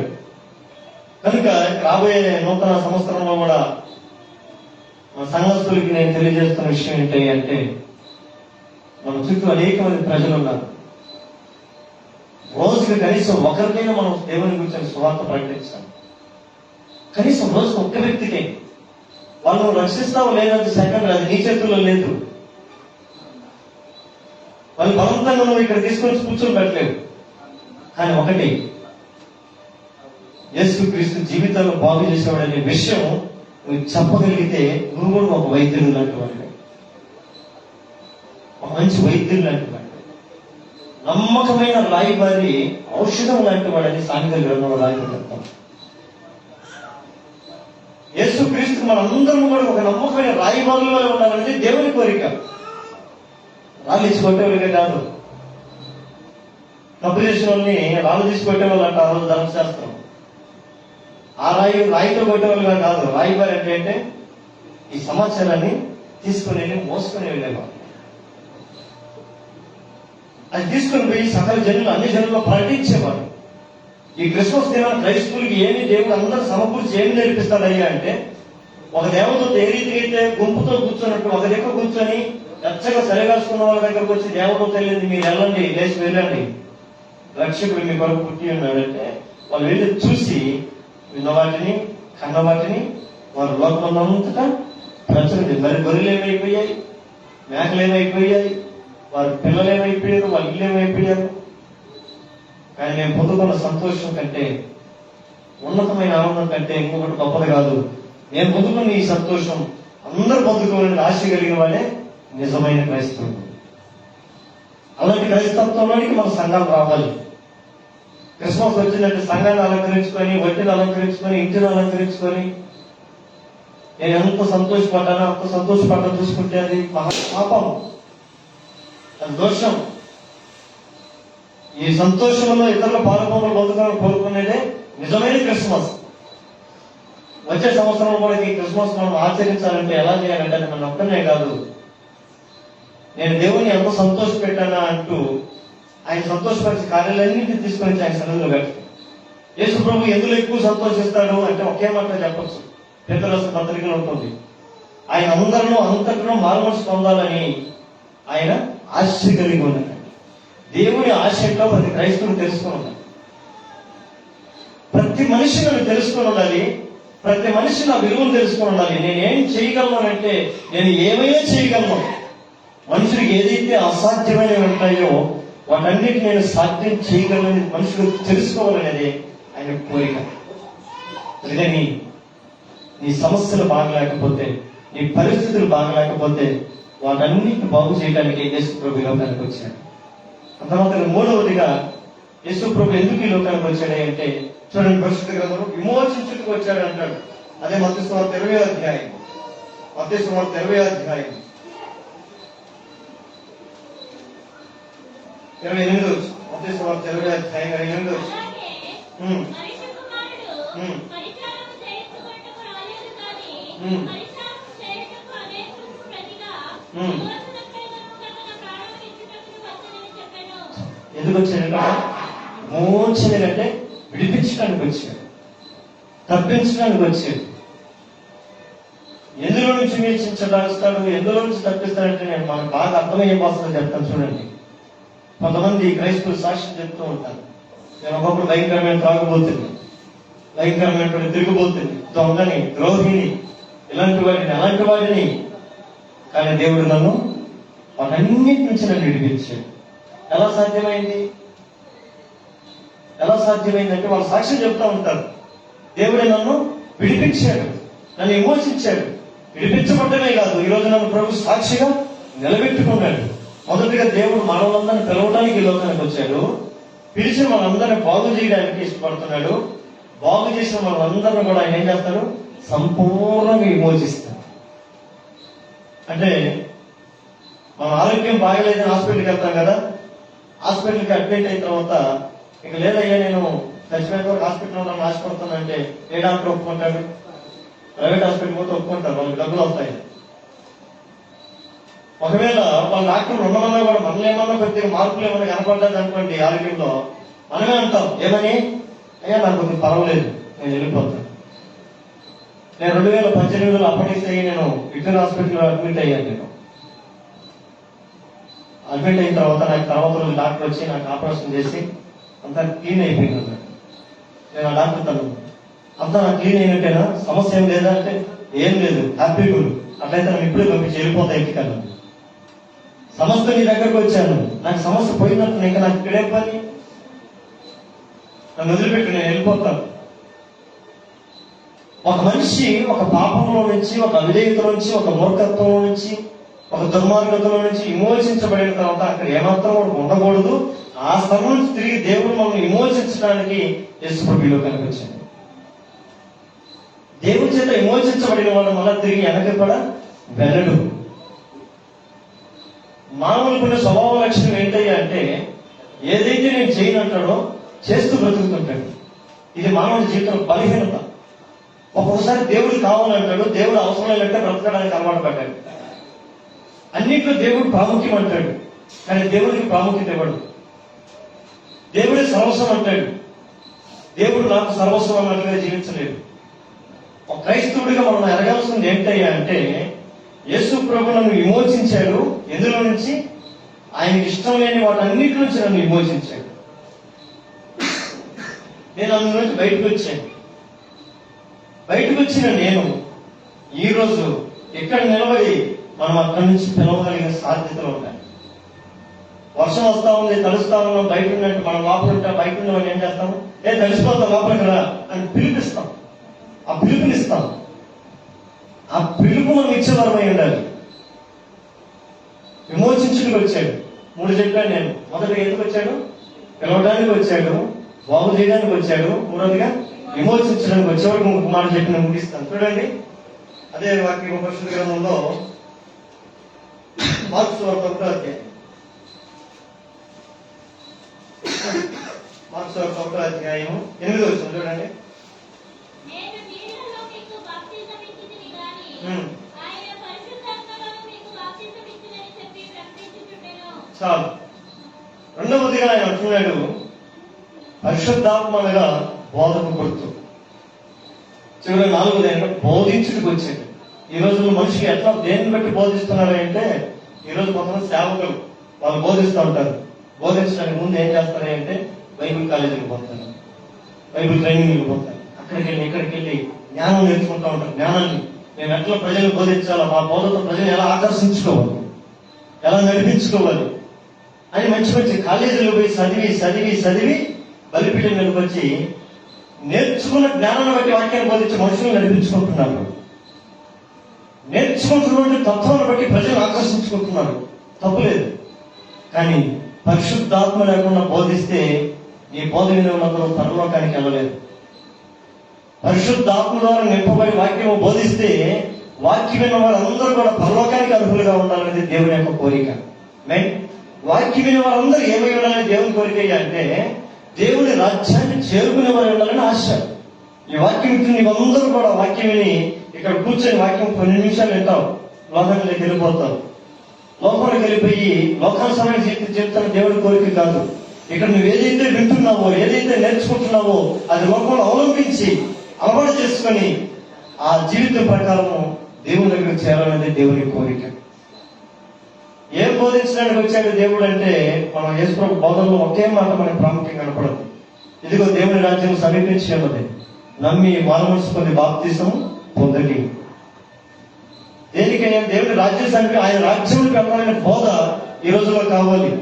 ఈ రోజు నీ అప్పులు తీరిపోతాయనే బోధలు, నువ్వు ఆశీర్వదించబడతామనే బోధలు, నీకు ఉద్యోగాలు వస్తాయనే బోధలు, నువ్వు గొప్పవాడు అవుతాయనే బోధలు ఎక్కువైపోయాయి. పరలోకానికి నువ్వు వెళ్ళాలి, దాన్ని నువ్వు సిద్ధపరచుకునే బోధలు వినే సంఘాలు ఈ రోజుల్లో తక్కువైపోయాయి. మనం ఎంచుకోవాల్సిన సంఘం కూడా ఎలాంటిది ఎంచుకోవాలి అంటే, మనం ఏ ఎదవేశాలు వేస్తున్నా పెరుగుడు అనే సంఘాలు మనకు చాలా ప్రమాదకరం. అవి మనల్ని నరకానికి నడిపించేస్తా ఉంటాయి ఆ బోధలు. కానీ పరిశుద్ధాత్ముడు ఎప్పుడైనా నేను బోధిస్తున్నాడే అంటే నేను పరిశుద్ధతలోని కలటానికి నేను బోధిస్తూ ఉంటాను.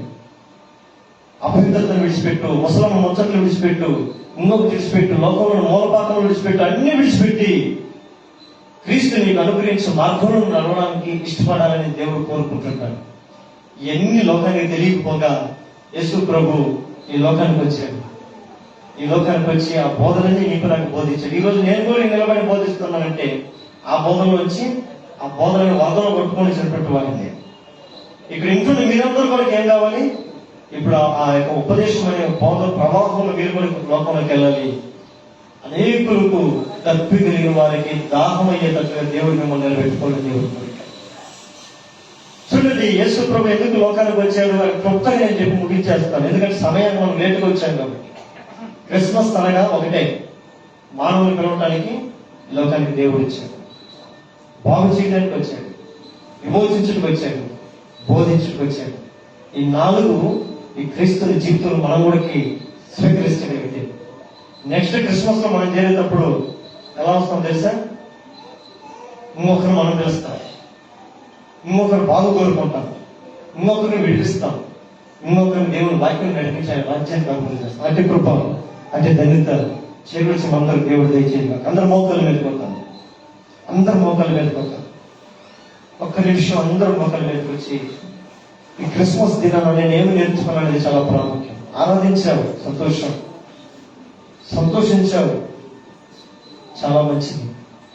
ఈ క్రిస్మస్ దినాన నేనేం నేర్చుకున్నాను? మన జీవితంలో క్రిస్మస్ పండుగలు వస్తూ ఉన్నాయి, పోతూ ఉన్నాయి. కానీ క్రిస్మస్ అంటే ఏంటో తెలియకుండా క్రిస్మస్ ఆచరించడం అది ఒక విగ్రహారాధనతో సమానం. ఈ మధ్యాహ్న కాల సమయంలో మనం జ్ఞాపకం చేసుకుందాం. క్రిస్మస్ అంటే యేసుప్రభు లోపల పుట్టాడనే విషయం మాత్రం తెలుసుకొని ఇంకా యేసుప్రభుని ఒక బొమ్మను చేసి, ఒక చిన్న పిల్లవాడిని చేసి తొట్టులో పడుకోబెడుతున్నారు. యేసుప్రభుని తొట్టులో చూస్తున్నారు. యేసుప్రభు ఇప్పుడు తొట్టులో లేడు, పరలోకంలో ఉన్నాడు, సింహాసనసీనుడిగా ఉన్నాడు. మరి లోకానికి మనం ఏం చెప్పాలి? గొర్రెలు కాపాడలే మనం ప్రచురించేవారు అంటారు. ఇప్పుడు కూర్చొని ఈ వాక్యాలను నిన్ను కూడా దేవుడు ఇంకొక వ్యక్తికి ఒక కాపురుగా నేను నియమించబోవాలని ఆశపడుతున్నాడు. నేను గొర్రెలకు మంచి కాపురని అన్నాడు. నీవు కూడా ఇతరులకు రక్షణ లేని వారికి ఒక కాపురుగా దేవుడు నిన్ను ఈ క్రిస్మస్ దినాన నియమించాలని ఆశపడుతున్నాడు. ఆ యేసు ప్రభు దర్శనాన్ని చూసినట్టు గొర్రెల కాపురం వల్ల అనుభవాలను తీసుకెళ్ళాలనుకుంటున్నాడు. ఆ దూత వారితో మాట్లాడినట్టు ఈ రోజు నీతో నా ద్వారా దేవుడు మాట్లాడిస్తున్నాడు. ప్రతి ఒక్కరు కూడా క్రీస్తు లోకానికి వచ్చాడు. ఎందుకు అంటే మానవులైన మనం అందరినీ పిలవటానికి వచ్చాడు. కులం లేదు, మతం లేదు, జాతి లేదు, వర్గం లేదు. దేవుడు అందరికీ ప్రభు అయి ఉన్నాడని చెప్పగలిగిన పిలుపులను తీసుకొచ్చాడు. నువ్వు లోపలికి ఏం చెప్పాలి? మా దేవుడు గొప్ప, మా దేవుడు గొప్ప అని చెప్తే తప్పు. దేవుడు ఒక్కడే, ఆయన అందరికీ దేవుడు. ఆయన మనుషుల్ని ఒకరు తక్కువ వాడు, ఒకరు ఎక్కువ వాడు చూస్తే ఆయన కూడా మనిషి అయిపోతాడు. దేవుడు అందరూ చేసినప్పుడు అందరిని ఒకే తేడా చూస్తాడు. ఆ దేవుడు మనుషులందరూ పిలవటానికి వచ్చాడు. రెండవదిగా పాడైపోయిన జీవితాలను బాగు చేయడానికి వచ్చాడు. మీ ఇంటి పక్కల, చుట్టుపక్కల అనేక మంది ప్రజలు కష్టాలు, శ్రమలు, బాధలు అనుభవిస్తుంటే వారు బాగుపడాలని వారు పడనే ప్రయాసాలు లేవు, వారు పడనే పాటలు లేవు. ఆ పాటలు కూడా నువ్వు చూసుకుంటే నువ్వు వచ్చే సంవత్సరం క్రిస్మస్ ఆచరిస్తానంటే వ్యర్థుడిగానే మిగిలిపోతావు, వేషధారిగా మిగిలిపోతావు. నీ ఎదుటికి ఎవడైనా కష్టం కనబడిన వాడు కనబడితే స్పందించాలి. అమ్మ మీ జీవితాలు బాగు చేయడానికి యేసు ప్రభువు ఒక ఆయన ఉన్నాడు, ఆయన దగ్గరికి రండి అని పిలిస్తే పిలిపించాలి. మూడవదిగా విమోచించడానికి వచ్చాడు. ప్రస్తుతం దుష్ట కాలం నుంచి ఆయన విమోచించడానికి లోకానికి వచ్చాడు. మానవులందరి పాప క్రైదనముగా ఆయన తన రక్తంలో చిందించడానికి వచ్చాడు. ఇది జ్ఞాపకం చేసుకోండి. ఇంకా మనం అలా రోమన్ క్యాథలిక్ వారి వలె, ఆ పాలనలో క్రైస్తవుల వలె బాల్య క్రీస్తుని వృద్ధి చేసుకుంటూ బాల్య దినాలు జ్ఞాపకం చేసి క్రిస్మస్ గడుపుతుంటే చాలా ప్రమాదంలో ఉంటాం. నా పిల్లలారా, దేవుని ఆత్మచేత నీకు బోధిస్తున్నాను. దేవుడు బోధించడానికి వచ్చాడు. ఇప్పుడు నేను చిన్నవాడిని కాదంటాడు, గొప్పవాడని అంటాడు, మహోన్నతుడని అంటాడు, ఉన్నతమైన స్థానంలో ఉన్నానంటాడు. ఆయన చూడాలి, నువ్వు ఆయన వైపు చూడాలి, ఆయన ఇచ్చిన రక్షణ చూడాలి, ఆయన అనుగ్రహించిన మహిమను చూడాలి, ఆయన నడిపించిన స్థలమును చూడాలి, ఆయన సన్నిధిలో పొందుకుంటున్న ప్రభావాన్ని నువ్వు చూడాలి. ఎన్ని అనుభవిస్తూ దేవుణ్ణి స్తుతించడమే నిజమైనటువంటి క్రిస్మస్. ఆ సంతోషంలో నువ్వు ఇతరులని పాల్పు పొందుకోవాలనుకునేదే క్రైస్తవానికి నిజమైన నిదర్శనం. దీంతో ఈ రీతి అనుభవంలో నువ్వు క్రిస్మస్ చేస్తే నీ కుటుంబానికి క్షేమం, నీ ఆధ్యాత్మిక జీవితానికి ఆశీర్వాదం కలుగుతుంది. కాబట్టి అనుభవంలో మనం అందరం ఉండాలనేది దేవుని కోరిక. ఈ క్రిస్మస్ ఈ వాక్య బిడ్డను అందరి జీవితానికి ఒక ఉన్నతమైనటువంటి ఆశీర్వాదం తేవాలి. మనం ఫలించడం ద్వారా దేవుడు మహిమపరచుకోవాలి. ఈ వాక్యాన్ని మనం ఫలించి ఈ ఫలింపు ఒక రోజు ఈ సన్నిధిలో నిలబడి రాబోయే క్రిస్మస్ రోజు వచ్చే సంవత్సరం ఈ స్థానంలో నిలబడి నేను ఇదిగో నేను ఈ వాక్యం ద్వారా నేను ఫలించాను, నేను ఫలించట్లో నా ఫలింపు ఇదిగో ఈ ఆత్మను రక్షించబడి సన్నిధికి వచ్చాయి అని చెప్పగలరు. అలా చెప్పగలిగిన రోజే క్రీస్తు నిలబడే ఆధిక్యత మనం పొందుకున్నట్లు. అంటే ఆధిక్యత, అంటే ధన్యత ప్రభు మనకు దయచేయండి. అందరూ కూడా మనసులో కనీసం ఈ క్రిస్మస్ దినాన్ని ఎప్పుడు కోరుకునే వాళ్ళగా ఉంటారేమో. ఒక్కసారి కూడా మీ జీవితాన్ని ఇచ్చే అనుభవం లేదేమో దేవుడికి. ప్లీజ్, ప్రభు ప్రేమను బ్రతిమలాడుతున్నాడు. నీ జీవితాన్ని దేవుడికి అర్పించుకో. జ్ఞానులు జ్ఞానాన్ని జ్ఞాపకం చేసుకుని వాళ్ళు బంగారాన్ని ఆయనకి ఇచ్చేశారు. దేవుడు నీ నుండి బంగారం కోరట్లేదు, నీ జీవితాన్ని కోరుతున్నాను. యేసు నీ కోసం పుట్టాడంటే నువ్వు ఆయన కోసం జీవించాలి. ఈ క్రిస్మస్ దినాన దేవుడు నీ నుంచి కోరుకునేదన్నా గొప్ప బహుమానం ఉందంటే అది నువ్వే. అది నువ్వే కావాలి ఆయనకంటే. నువ్వు దేవుడి దగ్గర నుంచి ఎన్నో కోరుకుంటున్నావు, ఆయన అన్ని ఇవ్వగలిగినటువంటి వాడే. నువ్వు అడిగే వాటికంటే, ఊహించు వాటికంటే ఇంకా అత్యధికంగా నా దేవుడు ఇచ్చేవాడని మర్చిపోవద్దు నువ్వు. కానీ అన్నిటికంటే ముందుగా నా కుమారుడా, నా కుమార్తె, నా బిడ్డ, మొదటి నువ్వు నాకు కావాలి. నన్ను అంగీకరిస్తావా? నన్ను నీ హృదయంలో చేర్చుకుంటావా? నువ్వు నన్ను సంతోష పెడతావు. నువ్వు నన్ను సంతోష పెట్టగలిగితే చాలు. నువ్వు ఏ విషయంలో సంతోషం కావాలని కోరుకుంటున్నావో వాటిని నీకు ఇస్తాను. నువ్వు నన్ను సంతోష పెట్టడం నేర్చుకో. దుఃఖము, బాధ అనేది కూడా నీ దరిదాపులు లేకుండా, నీ సరిహద్దులు లేకుండా చూసుకునే బాధ్యత నేను తీసుకుంటాను. నీ సరిహద్దుల సమాధానమును కలుగు చేసేవాడిని నేనే. ప్లీజ్, ఈ క్రిస్మస్ దినం నుంచి అయినా సరే నన్ను ఏ రీతిని సంతోష పెట్టాలో నువ్వు నేర్చుకో. నువ్వు ఆలోచన చెయ్యి. నువ్వు ఎక్కడ బాధపడకూడదో నేను చూసుకుంటానంట. నువ్వు నిజంగా దేవుని సంతోష పెడుతూ కూడా, ఆనంద పెడుతూ కూడా వచ్చే క్రిస్మస్ నన్ను దుఃఖంతో ఈ స్థలంలోకి వస్తే సాక్ష్యం చెప్పు. ఇక్కడ వాక్యం చెప్పి నేను సిగ్గుపడతాను. నా దేవుడు తను నమ్ముకున్న వాడు సిగ్గుపడనివ్వడు, లజ్జపడనివ్వడు.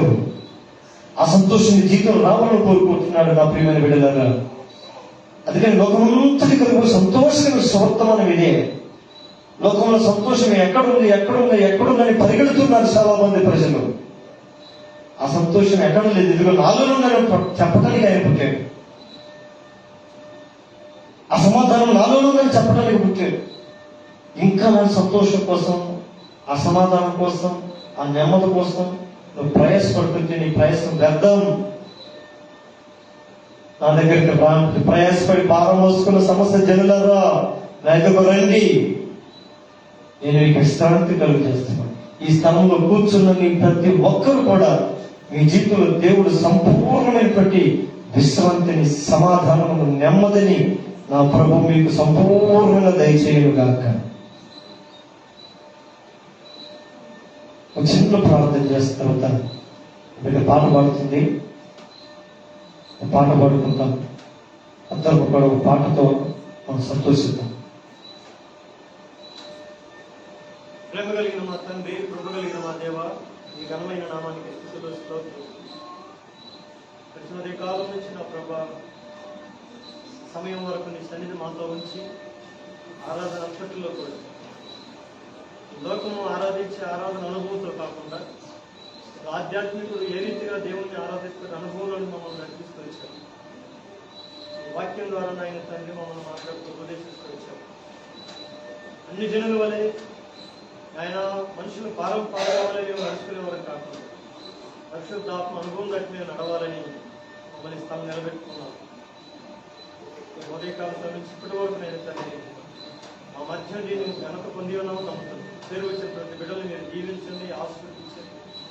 ఈ క్రిస్మస్ దినాన కేవలం మాటలు ఈ ప్రజలకు నేను ఉపదేశించడానికి కూడా అవకాశం ఇచ్చాను.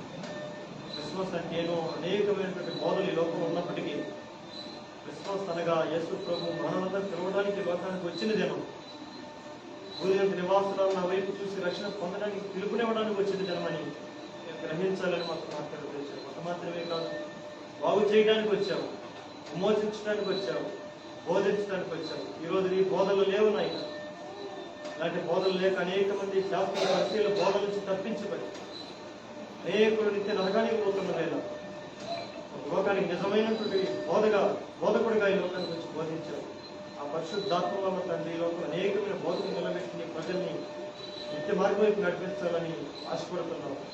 అతి ఆశలో సాగిపోతూ ఈ లోకానికి ఎందు నిమిత్తమైన వచ్చావో ఆ యొక్క నాయన విలువలు మేము తెలుసుకొని ఇప్పుడు నువ్వు ఎక్కడున్నావో అక్కడికి చేరాలనేదే ఉన్నతమైనటువంటి ఉపదేశం అని మేము గ్రహించి అటు ఉపదేశం మేము నిర్లక్ష్యం చేయక ఈ రాజ్యం చేయనంత వరకు కూడా మమ్మల్ని బలపరుచుకుని ప్రార్థన చేస్తున్నాం.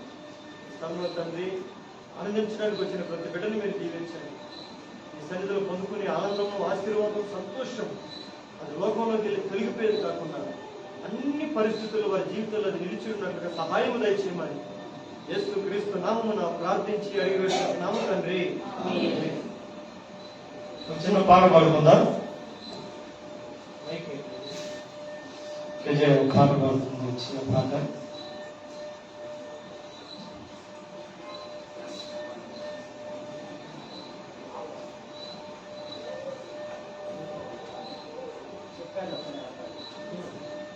పాట చెప్తున్నామంటే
పాట పాడుతున్నప్పుడు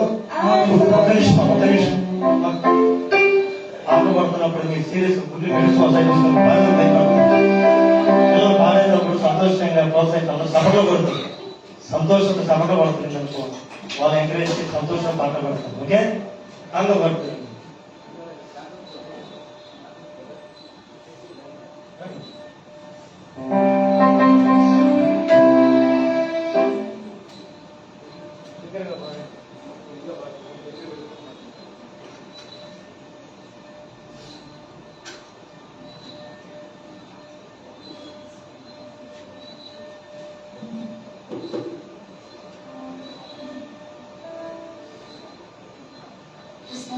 கொண்டாட்டமே ஆடி பாடி மகிழும் நாட்களே ஒன்றாக கூடியே கரங்களை தட்டியே இயேசுவை கொண்டாடுவாங்களே. கிறிஸ்துமஸ் என்றால் கொண்டாட்டமே ஆடி பாடி மகிழும் நாட்களே ஒன்றாக கூடியே கரங்களை தட்டியே இயேசுவை கொண்டாடுவாங்களே.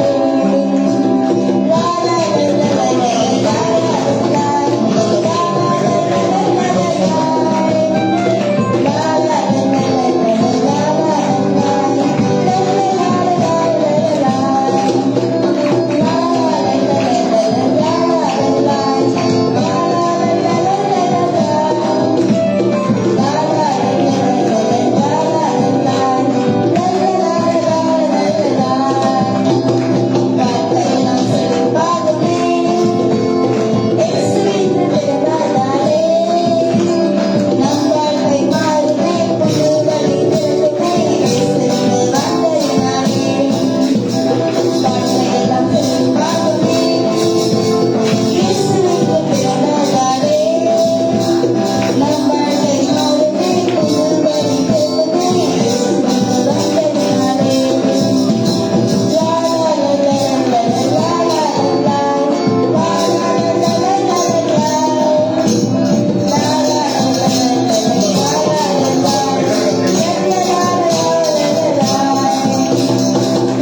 డబ్బులు కొట్టే అందరము చిన్న చివరి ప్రకటిస్తాను. డిసెంబర్ 31 నైట్ జరిగే వాచ్ నైట్ సర్వీస్ ఉంది. ఆ రోజు ప్రాముఖ్యత ఏంటంటే గడిచిన 2024 ఆరంభం నుంచి ఇప్పటి వరకు దేవుడు మీ జీవితంలో చేసినటువంటి ప్రతి కార్యాన్ని జ్ఞాపకం చేసుకుని దేవుడి సన్నిధి సాక్షిపోవడానికి మీకు అవకాశం ఉంటుంది. దేవుడు మనం సాక్షిగా ఉండడానికి నిలబెట్టుకున్నాడు. కాబట్టి డిసెంబర్ 31 నైట్ ప్రతి ఒక్కరు కూడా దయచేసి కూడుకోవడానికి ప్రయత్నం చేయండి. మీతో పాటుగా కొత్త వారిని వేరే ప్రజలు కూడా ఆహ్వానించండి. నేను మీకు ఎప్పుడు అదే తెలియజేస్తున్నాను. మతపరంగా యోచన చేయదండి. యేసుప్రభు అందరికీ దేవుడు, అందరినీ సంతోషంగా పిలువు. మతపరమైన బోధలు ఇక్కడ చేయబడవు. దేవుని యొక్క ప్రేమ, దేవుని యొక్క గొప్పతనం, దేవుని యొక్క ఆప్యాయత మాత్రమే ప్రకటించబడతాయి. ఈ ప్రేమ అందరూ పొందుకోవాలని ఆశ, ఆకాంక్ష దేవుడికి ఎలా ఉందో మనకు అదే ఆశ. కాబట్టి డిసెంబర్ 31 వాగ్దానాలు ఉంటాయి. సర్వసంగా వాగ్దానం ఉంటుంది. ఆ రోజు ఆ రాత్రి అంతా దేవుడి సన్నిధిలో గడిపే భాగ్యం. అందరూ లోకంలో సంతోషిస్తాం, మనం దేవుళ్ళు సంతోషిస్తాం. ఆ సంవత్సరంలో ఆ రాత్రి, ఆ సమయం, ఆ దినం గడిచిన కొలది రాత్రి అంతా దేవుడితో గడిపినప్పుడు ఇక మిగిలిన నూతన 2025 సంవత్సరం అంతా కూడా దేవుడు నీతో పాటు ఉండి మీరు చేసే కార్యాలన్నింటిలో ఆయన ప్రతిఫలం ఇస్తూ, విజయం ఇస్తూ, సంతోషం ఇస్తూ నడిపించాలని సంఘంగా మా అందరికి మీకు అందరికి మా ఆహ్వానం తెలియజేస్తాం. ప్రతి ఒక్కరు కూడా మీరు రండి, ఇద్దరు తీసుకురండి. ఈరోజు కూడా ప్రేమ మీద ఏర్పాటు చేయబడి ఉన్నది. ప్రార్థన తదనంతరము భోజనాలు ఉంటాయి. ప్రతి ఒక్కరు కూడా వచ్చి వారు సంతోష భోజనాలు తీసుకురావాల్సిందిగా ప్రభుత్వం బట్టి మీకు తెలియజేస్తున్నాం. చివరి ప్రార్థన చాలా నచ్చిన మధ్యలోకి వచ్చి చిన్న ప్రార్థన చేస్తారు. చిన్న ప్రార్థన చేసుకొని ఆశీర్వాదం తీసుకొని కూడి గురించి తక్కువ అనుకొని చెప్పగా ఎందుకంటే చేసింది ఆ లేఖని చేశాం, ఆరంభించాం.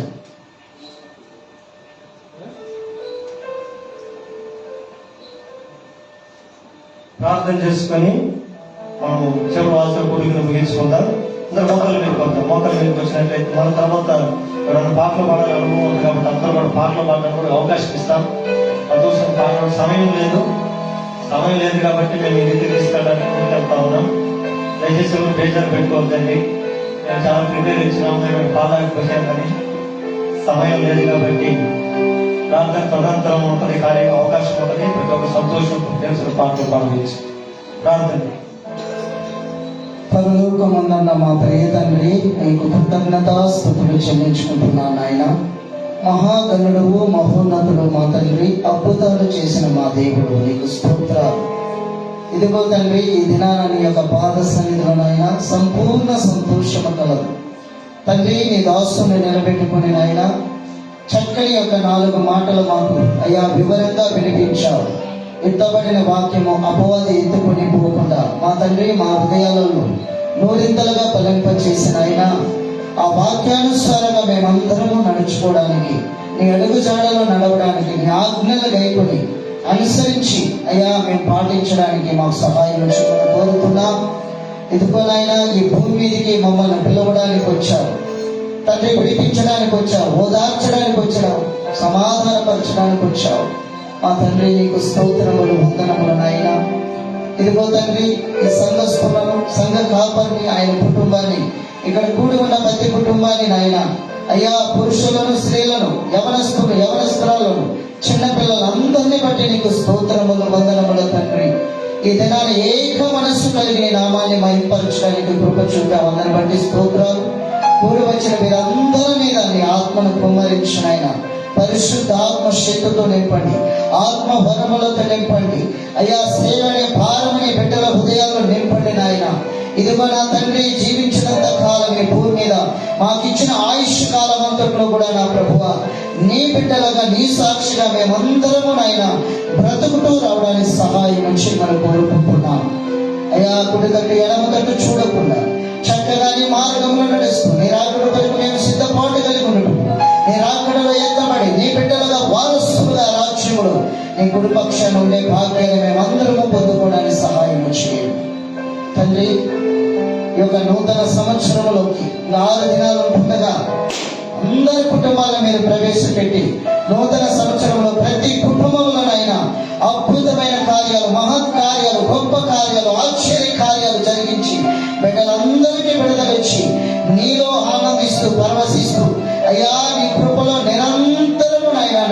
సహాయం చేయమని, ఆశీర్వదించి దీవించి ఆశీర్వాదకరంగా నిలబెట్టమని యేసు శక్తి కలిగిన నామములో స్తుతించి ప్రార్థించి అడిగి వేడుకొనుచున్నాను పరమ తండ్రి.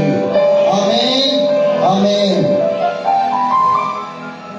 తండ్రి అయిన దేవుని యొక్క ప్రేమ, ఆయన కుమారుడు ప్రభు యేసుక్రీస్తు వారి యొక్క కృప, పరిశుద్ధాత్మ యొక్క సన్నిధి, సమాధానము, చేరువచ్చిన మనకను సకల పరిశుద్ధులకు, సాధు సంఘాలకు, దేవుని క్రిస్మస్ ద్వారా పొందుకునే లోక సమూహమైనటువంటి అనుభవాలు కాదు, లోకానికి ప్రభు ఇచ్చి సంతోష సమాధానం ప్రతి బిడ్డలు పొందుకొని సదాకాలం క్రీస్తులు ఆనందించే దేవుడు సమీపించిన వరకు నడిపింపబడినట్లుగా క్రీస్తు నామ సహాయం చేయబడినగాక. ఆమేన్. అందరికీ వందనాలండి. వందనాలు.